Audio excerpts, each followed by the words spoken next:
우리 옆에 있는 분, 뒤에 있는 분과 같이 인사하겠습니다. 보고 싶었습니다. 예, 우리 한 번 더 인사하겠습니다. 사랑합니다. 마지막으로 인사하겠습니다. 진짜입니다. 예, 기도하겠습니다. 주신 하나님 감사합니다. 보면 너무 사랑스럽고 안 보면 또 보고 싶은 우리 일신교회 성도들이 되게 하셨음에 감사를 드립니다. 사랑 넘치고 또 배려하고 이해하고 축복하는 주님의 제단이 되게 하셨음에 감사를 드립니다.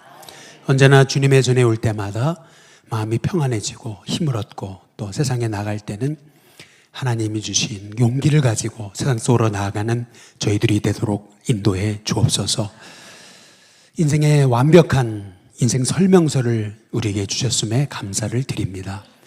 그러나 미련하여서 그 설명서를 들여다보지도 못하고 또 힘들고 어려울 때 그 설명서가 생각나지 못하는 저희를 긍휼히 여겨 주옵시고, 우리의 삶의 위기를 만나고 어려움을 만날 때 하나님의 말씀을 통해서 우리에게 알려주시는 그 지혜를 날마다 얻는 저희들이 되도록 성령님 이 시간에도 우리 가운데 역사해 주옵소서. 예수 그리스도의 이름으로 기도드리옵나이다. 아멘. 어른 김장하라고 하는 다큐멘터리 영화를 아마 보신 분들이 조금 계실 겁니다. 지방의 지역 신문사 기자랑 또 지역 방송 PD가 의기투합해서 만든 다큐멘터리 영화입니다. 혹시 못 보셨으면 꼭 한번 보시면은 좋을 것 같습니다. 이 김장하 선생은 한약방에서 머슴살이를 하던 분이었습니다. 그러나 19살 때 한약 종상 시험에 합격을 했습니다. 그래서 한약사가 되고 한약방을 열었습니다. 아주 싼 값에 질 좋은 약재만 쓰니까 당연히 손님이 많을 수밖에 없었죠. 그렇게 번 돈을 가지고 자기만을 위해 호의호식하지 않았습니다. 그분의 말은 힘들고 병들고 어려운 사람들에게 돈을 벌었는데, 그들을 통해 돈을 벌었는데 내가 이것을 어떻게 나만을 위해 쓸 수 있냐. 그래서 그는 공부하고 싶은데 가정 형편이 어려운, 그래서 기회를 못 잡는 아이들에게 장학금을 주기 시작했어요. 50년 이상 60년 가까이 지속해서 장학금을 주었으니까요, 아마 한 수백억 원 기부를 한 셈이 된 것입니다. 그런데도 이분의 특징은 인터뷰를 거절하는 거예요. 자기를 드러내는 일을 전혀 하지 않습니다. 어느 정도냐면은 지난주에 저희 부목사님이 저한테 연락이 왔어요. 우리 회원동의 동장님이 한번 식사 대접을 하고 싶다고. 그래서 왜 그러냐 그랬더니 일신교회가 지역을 잘 섬겨주셔서 감사해서 그냥 목사님들 모시고 식사하고 싶다, 이런 얘기를 하신다는 거예요. 그러면 뭐 못할 이유가 어딨냐. 그래서 만나자고. 그래서 다음 주에 약속을 잡았거든요. 그런데 이분의 얘기를 들어보니까 노무현 대통령이 와서 인사하고 식사 좀 하자 그러는데도 왜 만나야 되냐고, 그래서 거절을 했다라는 얘기죠. 거절했던 이유는 뭐냐 하면, 내가 할 일을 한 것뿐인데 왜 내가 식사 대접을 받아야 되냐고, 이제 이러한 얘기입니다. 제자가 이제 선생님이 은퇴하신다는 얘기를 듣고 찾아온 거예요. 그래서 하는 말은, 선생님의 도움 받고 이렇게 공부하게 됐는데 특별한 인물이 못 돼서 죄송합니다. 이제 이렇게 얘기를 하는 거죠. 그랬더니 이분의 대답은, 난 그걸 바란 게 아니라고. 이 세상은 평범한 사람들이 지탱하고 있는 세상 아니냐고. 참 멋진 인생을 참 사시는 참 분이다 라고 생각하면서 머리가 숙여지고 저를 돌아보게 됐습니다. 영상을 보니까 이분이 나이가 많이 드셔가지고, 그래서 꾸부정한 모습으로 종종 걸음을 걷습니다. 그런데 좀 이상하니까, 걸음걸이가 이상하니까 기자가 묻는 거예요. 어떻게 이렇게 걸으십니까? 이렇게 질문하는 거죠. 이 질문의 의미는 이런 겁니다. 그렇게 걸어가지고 목적지는 언제 가겠냐, 이런 질문이죠. 그랬더니 이분이 이렇게 특이한 대답을 하는 거예요. 사부작 사부작 꼼지락 꼼지락 가면 된다라는 얘기입니다. 여러분, 살아가다 보면 가야 할 길이 너무 이렇게 멀고 막막할 때가 있죠. 꿈은 있는데 꿈을 이루는 게 너무나 암담하고 그 길은 너무 멀어 보이고 이루어지지 않을 것 같은 그러한 참 마음에 절망감이 찾아올 때가 있죠. 그러나 서두르지 말라는 거죠. 그냥 사부작 사부작 꼼지락 꼼지락 조금씩 가다 보면 결국 하나님이 예비하신 자리까지 가게 되지 않겠는가. 이제 저는 그런 의미로 이 얘기를 이제 받아들이게 됐습니다. 우리 인생에도 생각지 않은 어려움을 만날 때가 있죠. 그런데 참 그때 우리 인생에서 가장 모델이 되고 또 위로가 되고 힘이 되는 인생을 뽑으라면 아마 요셉을 이제 뽑을 겁니다. 너무 힘든 벅찬 어려움을 만났어요. 그래서 그냥 포기하고 싶어요. 이제 끝난 것 같아요. 근데 그때 요셉을 생각하면서 우리가 이제 다시 일어나게 된다라고 하는 그러한 얘기죠. 요셉은 인생의 3번의 위기를 만납니다. 근데 그 3번의 위기라는 게 그냥 한 번 오고 말고 2번 오고 말고 3번 오고 마는 게 아니에요. 계속 이어졌고 겹쳐오는 거예요. 그리고 그 위기는 더 견디기 어려웠어요. 그런데 참 놀랍게도 그 3번의 견디기 어려운 힘든 위기가 하나님 안에서는 새로운 기회와 섭리로 바뀌더라 라고 하는 말씀입니다. 우리는 이 요셉의 인생을 통해서 내 인생에 찾아온 인생의 위기는 하나님 안에서 나도 알지 못하는 새로운 섭리로 바뀌는구나 라고 하는 사실을 깨닫게 되는 거죠. 저는 오늘 말씀을 통해서 요셉이 당한 이 3번의 위기, 그러나 그 3번의 위기를 통해서 하나님이 어떤 일을 행하셨는가라고 하는 것을 함께 살펴보면서 은혜를 나누고자 합니다. 먼저는 요셉이 첫 번째 당한 위기는 뭐냐 하면 형들에게 미움받아가지고, 그래서 미움받는 정도가 아니고 형들이 자기를 애굽의 노예로 팔아 넘기잖아요. 형들에게 그렇게 미움만 받은 게 아니에요. 형들이 자기를 노예로 팔아 넘기는 그런 인생에 참 절망을 겪게 되는 거, 여러분, 이것이 요셉이 당한 첫 번째 위기였던 거거든요. 여러분 잘 아시지만 저희 아내는 한 20년 가까이 고등학교에서 이제 교사 활동을 해왔습니다. 근데 이제 저희 아내는 주로 이제 밴드부 아이들을 맡아서 이제 그 밴드부 아이들을 이제 지도를 했었거든요. 근데 아이들이, 빗나가는 아이들이 굉장히 많았던 거예요. 왜 이 아이들이 빗나갈까? 이제 이렇게 살펴보면은 그냥 공통점 하나, 그것은 뭐냐면 결국에는 가정 환경이더라는 거예요. 그 사람이 이 가정에서 받은 이 상처를 사람이 어떻게 그거를 자기 힘으로 이겨낼 수 있겠습니까? 여러분, 이거를 요셉에게 한번 적용을 해 보시게 되면은요, 배달은 우리 형제들이 계속 미워하는데, 미워하는 정도가 아니고 끊임없이 말로 상처를 주잖아요. 근데 그것이 결국 폭발을 해가지고 요셉을 노예로 팔아넘기잖아요.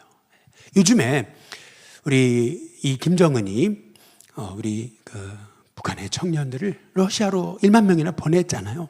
그런데 그 청년들이 총을 가지고 외화벌이다라는 것을 알게 된다면 청년들이 얼마나 분노가 가득하겠어요. 마찬가지죠. 요셉의 인생에도 이 애굽의 노예로 끌려갔을 때 엄청난 분노가 가득했을 거예요. 한번 창세기 42장 21절에 보면은 형들이 나중에 옛날 일을 회상하면서 이 요셉에 관한 얘기를 했던 게 성경에 잠깐 나옵니다. 그게 42장 21절인데요. 형들이 이렇게 얘기하잖아요. 그가 우리에게 애걸할 때 뭐라고 애걸을 해요? 살려달라고. 형들 미안하다고. 제발 그러지 말라고. 잘못했다고. 형 나 살려줘. 형 나 살려줘. 그렇게 애걸할 때 형들이 그러잖아요. 그 마음의 괴로움을 보고도 이렇게 얘기합니다. 요셉이요, 형들에게 이제 붙잡혀가지고 구덩이에 던져지고 팔려갈 때, 형들 나 좀 살려달라고, 형 살려줘, 형 미안해, 형 한 번만, 막 그랬을 때 여러분 얼마나 그 요셉의 그 마음에 얼마나 많은 아픔이 있었겠느냐라는 거죠. 그런데 창세기 45장에 한번 5절을 보시면은 참 놀라운 거예요. 요셉이 했던 말이거든요. 우리 같이 한번 읽어보겠습니다. 함께 읽습니다. 시작. 당신들이 나를 이곳에 팔았다고 해서 근심하지 마소서. 한탄하지 마소서. 하나님이 생명을 구원하시려고 나를 당신들보다 먼저 보내셨나이다. 형들이 나를 미워서 팔아먹은 게 아니라는 거예요. 하나님이 우리를 살리시려고 이곳 애굽 땅에 나를 앞서서 보내신 거다. 이 모든 인생의 위기도 하나님의 계획과 섭리가 있었다. 이제 이렇게 요셉이 고백하는 거거든요. 이게 다 우연이 아니었다. 이제 이렇게 얘기하는 거거든요. 가끔 이제 우리 믿는 분들의 언어 중에도 이렇게 얘기하는 분들이 있어요. 좋은 일이 있을 때, 어휴, 축하한다고 막 그러면은 이렇게 얘기를 해요. 아유, 좀 운이 좋았죠, 뭐. 이렇게 얘기를 해요. 그러면 여러분 제가 한번 여쭤볼게요. 하나님의 사람에게 우연이 있을까요? 여러분, 하나님의 사람에게 우연이 있으려면 세 가지 조건이 성립해야 돼요. 첫 번째 뭐냐면 하나님 안 계신다. 그러니까 다 우연이잖아요. 두 번째, 그럼 하나님 살아계신다면 두 번째 조건이 성립해야 돼. 하나님 무능하다. 무능하니까 세상이 다 우연이잖아요. 그 다음에 세 번째, 그러면 하나님 살아계시고 능력도 많으세요. 그런데 이 모든 일이 우연이라는 것이 성립하려면은요, 하나님은 우리에게 무관심하셔야 돼요. 이 세 가지 조건이 충족이 돼야 내 벌어지는 모든 일이 우연이 되는 거예요.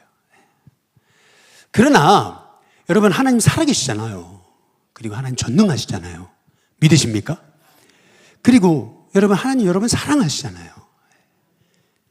어느 정도 사랑하시는 거냐면 시편 17편 한번 8절을 보시면 한번 같이 한번 읽어보겠습니다. 같이 읽습니다. 시작.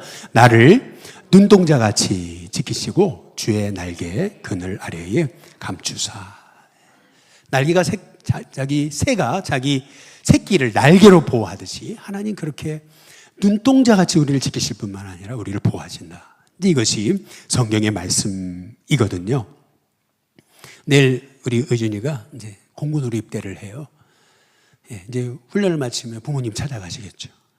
저도 아들이 이제 군대에 가서 딱 훈련소에 이제 훈련을 마쳤다고 해서 이제 오라 그래서 가봤더니 수백 명 아들이 수료하잖아요. 그런데 아들만 찾게 되더라고요. 우리 아들이 어디 있어? 어딨나? 어디냐? 이게 찾게 되더라고요. 여러분, 그게 부모의 마음이라면 우리 하나님은 어떠시겠어요? 이 세상에 80억의 인구가 있어요. 그러나 눈동자같이 우리를 지키신다라고 하는 것은 여러분 한 사람 한 사람 하나님이 지금 보고 계시고 살피고 계시고 그리고 여러분의 형편과 처지를 아신다는 뜻이 아니겠습니까? 그래서 하나님 정말 살아계시고 그리고 하나님이 무능하지 않으시고 그리고 하나님이 무관심하지 않으신다면 우리의 삶에, 그러면 우리의 인생에는요 우연은 없는 거죠. 섭리만 있는 거죠. 그래서 요셉이 애굽에 사실은 노예로 팔려갔기 때문에 나중에 7년 동안 대흉년이 찾아왔어도 가족들이 굶어 죽지 않게 된 거죠. 요셉 때문에 다 산 거죠. 하나님은 우리의 앞날을 보고 계시는데 하나님께서 우리의 인생을 살리고 돌보시려고 사실은 요셉이 알지 못하는 일을 미리 행하신 거죠. 여러분, 그런 의미에서 우리 인생에 닥쳐지는 어려움을 본다면은 설사 내가 이해할 수 없는 어려움이 와도 우리는 이렇게 고백할 수 있어야 되는 거죠. 한번 따라해 보겠습니다. 여기에도 하나님의 계획이 있겠지. 여기에도 하나님의 계획이 있겠지. 여러분, 그런 믿음의 고백으로 사시길 주님의 이름으로 축복합니다. 두 번째 요셉이 당한 위기는 사실은 이 위기가요 따로가 아니에요. 겹쳐온 거예요. 왜냐하면은 요셉이 애굽에 가서 노예로 끌려갔지만 한눈 팔지 않고 진짜 열심히 살았거든요. 진짜 이 고난을 이겨야 된다.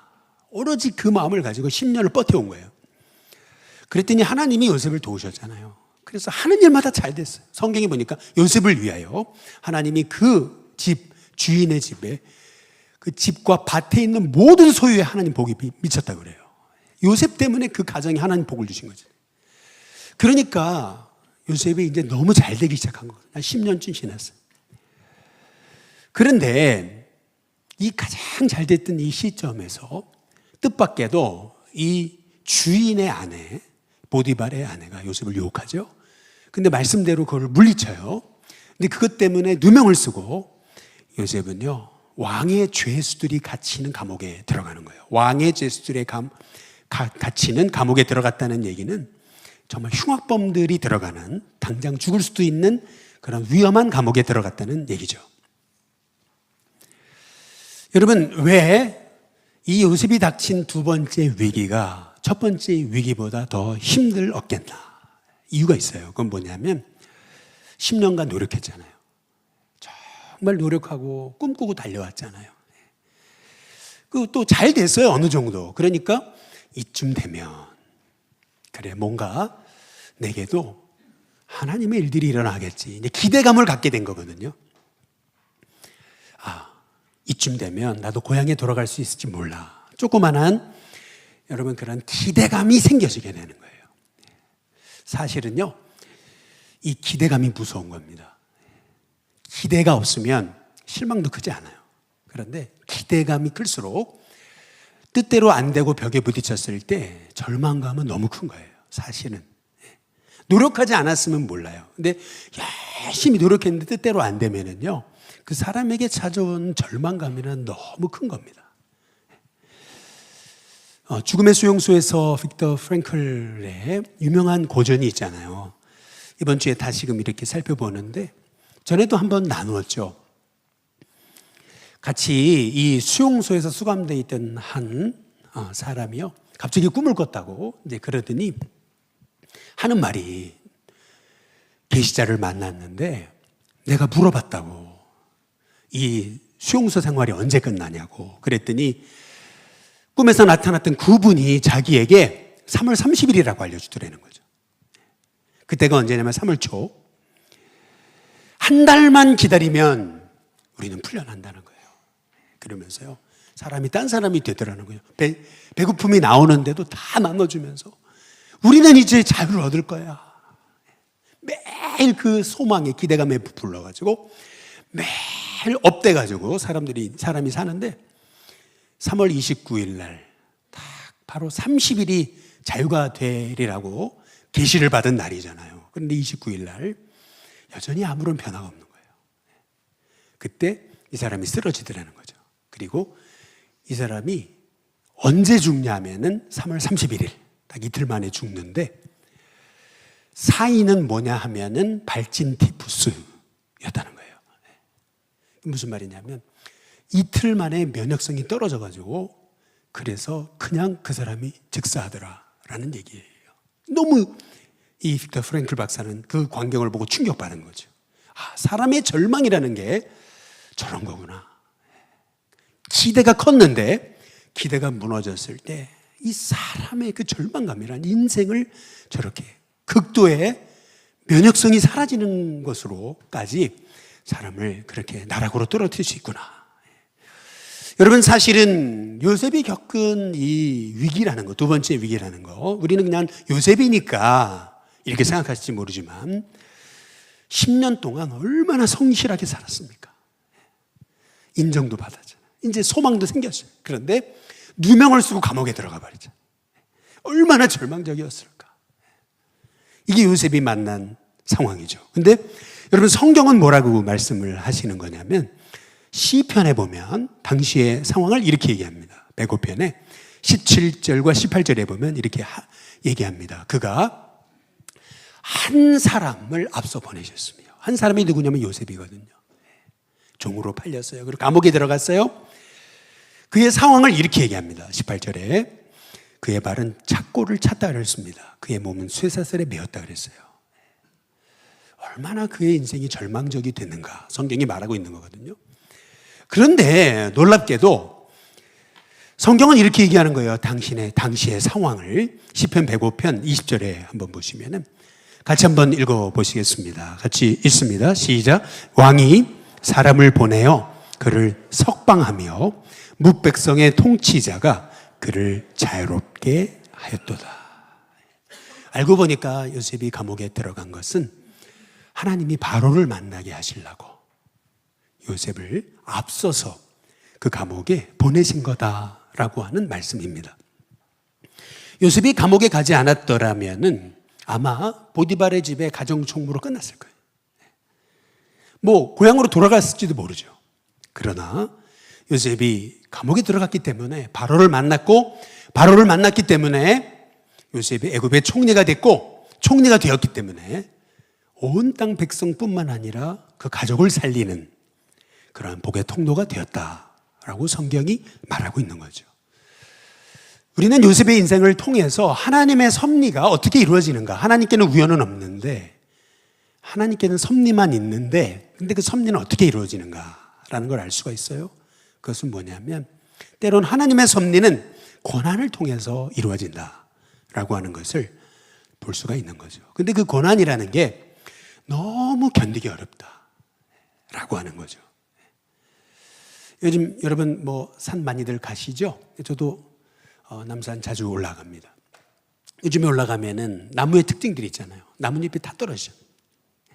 나뭇잎이 떨어진 걸 보면은 이게 처량하다는 생각도 들고요. 내 인생도 이렇게 나뭇잎이 떨어지나 이런 생각이 들 때도 있죠. 그런데 어느 날 그런 마음이 들었어요. 나뭇잎이 떨어지니까 하늘이 보이더라는 거죠. 남산이 보여요. 나뭇잎이 떨어지니까 그 나뭇잎이 그 나무에 거름이 돼요. 그렇구나. 떨어져야 될 것은 떨어져야 되는 거구나. 나뭇잎은 떨어지지만 오히려 하늘이 더 맑게 보이듯이 바로 온전히 보이듯이 내 삶의 인생에 뜻하지 않는 어려움은 오히려 더 밝히 하나님을 보게 되는 계기가 되는구나 라고 하는 사실을 이제 깨닫게 되는 거죠. 여러분 뭐 좀 무거운 얘기만 했는데 좀 재미난 얘기 한번 해볼 텐데요. 요즘 뭐 아재 개그를 그러잖아요. 아재 개그 하나 해보겠습니다. 여러분 람보와 이소룡이 중국집에 갔대죠. 맛있을 줄 알고 가서 짜장면을 시켰는데 짜장면이 너무 맛없다래요. 대신 뭐가 맛있냐면 닭강이 맛있어요. 단무지가 너무 맛있어가지고 막 집어먹다가 보니까 하나가 남았어요. 람보가요 먹고 싶어가지고 이소룡에게 얘기를 했다죠. 우리 서로 한 대씩 때리고 그래서 더 아픈 사람, 아프게 때린 사람, 그 사람이 승자로 해서 우리 그 승자가 먹기로 하자. 그래서 람보가 이소룡한테 제의를 했대죠. 먼저 때리라고. 그래서 이소룡이 먼저 때렸어요. 그랬더니 람보가 눈물이 찔끔 나는데 참았대죠. 닭강을 먹어야 되니까. 그래서 이제 자기 차례가 됐어요. 이소룡을 때리려고 탁 폼을 잡는데 이소룡이 그랬대잖아요. 잠깐 당신 먹으라고. 그러면서 이소룡이 그랬대잖아요. 아줌마 닭강 한 접시 더요. 그러더라는 거죠. 여러분 우리 인생에도요 이거 없어지면 끝나는 것 같을 때가 있어요. 다 떨어지고 다 무너지고 다 벽에 부딪히고 뜻대로 안 되는 거 있어요. 그러나 여러분 그거 사라진다고요? 여러분 인생 망하지 않습니다. 요셉이 노예로 끌려갔어요. 감옥에 들어갔어요. 연거푸 위기가 찾아왔어요. 그러나 거기서 끝난 게 아니에요. 인생이. 실은 그 감옥 안에서 하나님의 계획이 이루어지잖아요. 얼마나 요셉이 그 감옥 안에서 방황을 했겠습니까? 제가 지난 월요일 날 교보문고를 갔는데 한 책을 보게 됐어요. 그 책에서 이런 얘기가 나오더라고요. 어떤 분이 자기가 청년 시절에 너무 방황했대요.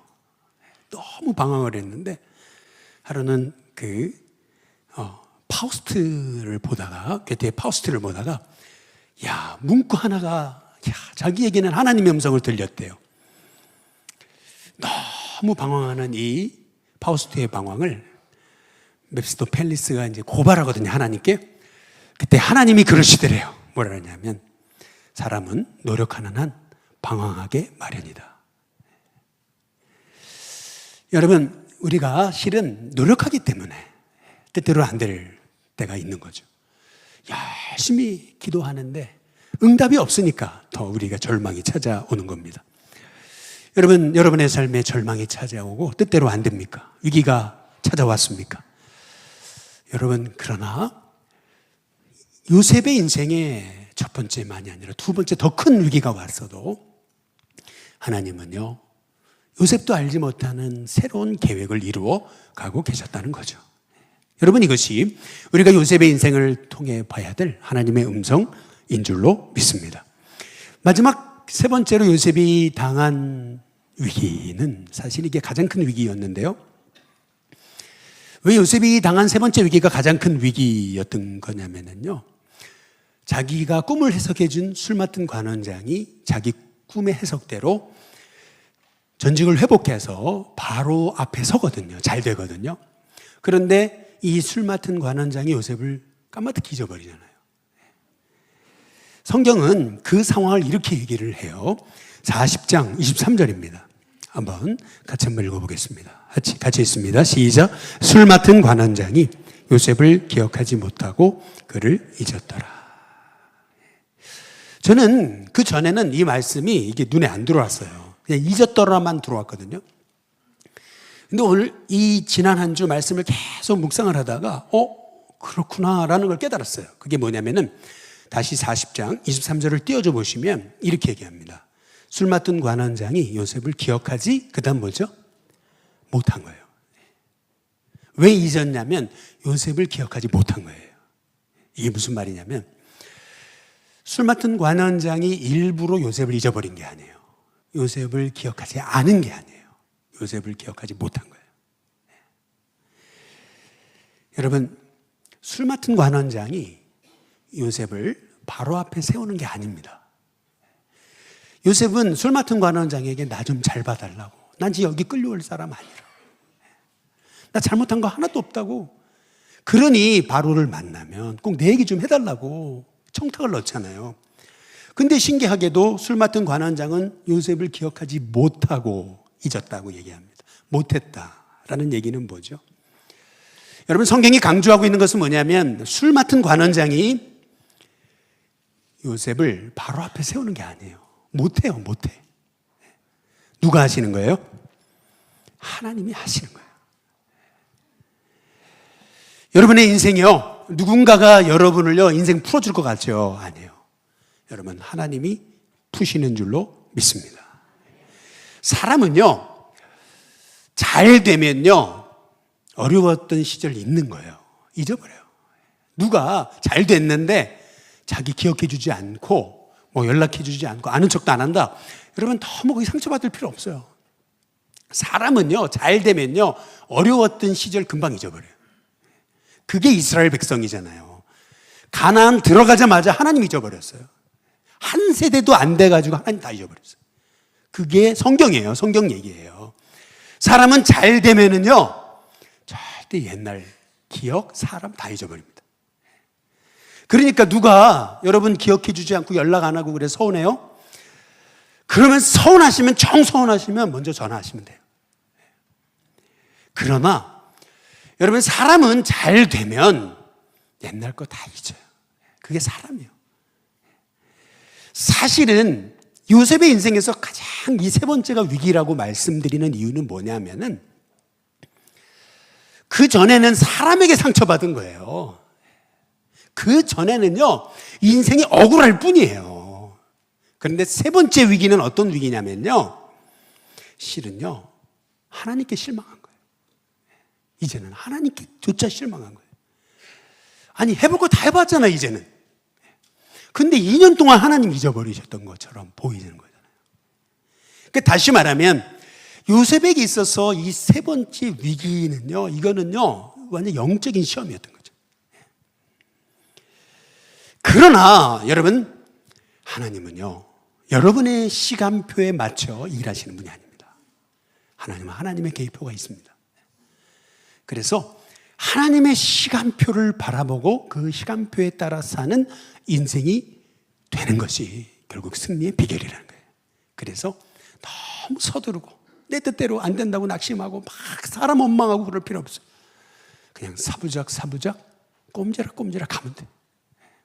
가다 보면 그 꿈이 멀어 보여도요, 결국 하나님이 이루시는 은혜를 주실 줄로 믿습니다.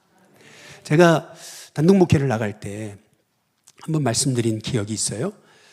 요새 우리 조성훈 전사님이 이제 수련 목회자를 할 거예요, 우리 교회에서. 그리고 3년 지나면 안수를 받아요. 근데 제가 목회를 나갈 때는 수련 목회자 제도가 없었어요. 제가 목회를 나갈 때는요, 꼭 지방, 시골로 목회를 나가거나 교회를 개척했어야 됐어요. 그래서 제가 담임이 돼야 돼요. 3년 목회해야 돼요. 교인이 있어야 돼요. 그래야 안수를 받았어요.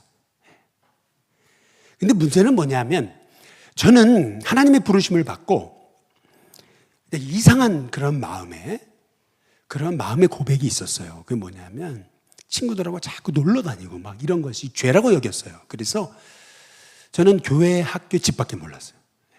그래서 저는 학교에서 유명했어요. 제가 무슨 파인지 아세요? 도서관파입니다. 할렐루야. 제가 도서관파였어요. 모르는 아이들이 없어요. 늘 도서관에 있었어요. 그러니 동아리 활동을 했습니까? 저는 서울 출신이니까 동문도 없어요. 딱 졸업을 했는데 저를 끌어주는 사람이 없는 거예요. 그때 알았어요. 그래서 동아리 활동을 하는 거구나. 저는 그때 알았어요. 더구나 얼마나 배짱이 있었는지, 섬기는 교회 3년 섬겼는데 딱 3년 만이 되던 12월 31일 딱 그만뒀습니다.